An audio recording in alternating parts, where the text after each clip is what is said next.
Пад яблычны спас, который адзначаем 19 жніўня, вырашыла прыгатаваць што-небудзь незвычайнае. Яблыкі ўжо есці можна, а вось мяса не, бо ідзе успенскі пост ад Макавея. Таму у нас будзе вельмі незвычайная страва за зборніка «Самы цымус» Алеся Белага.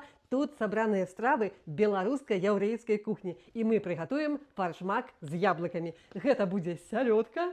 І яблычкі якраз вельмі такая спажыўчая і постная ежа. Сялёдку мы замачылі ў малаце прыкладна на гадзінку. Печыва, такое постное кшталту Марія, замачылі ў воцаце. Трохі яно пастаяла. Цыбульку здрабніла трошкі, вось яблыкі яны пачышчаныя, 2 яйкі звараныя, укропчык пакрышым дробненька. Смятану і алей дадамо ў самым канцы. А зараз трэба ўсе гэтыя інгрэдыенты змяшаць і здрабніць. Я буду гэта рабіць блендерам. Філе сялёдачкі пайшло.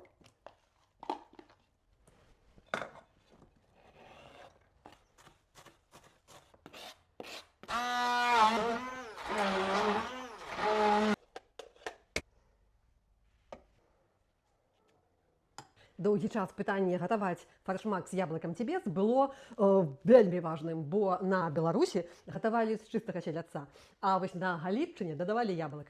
Як бы такая стрыманасць ці колеры жыцця. Але новая норма – гэта фаршмак з яблыкам, такі, як прыгатавалі мы, і я зараз пакаштую.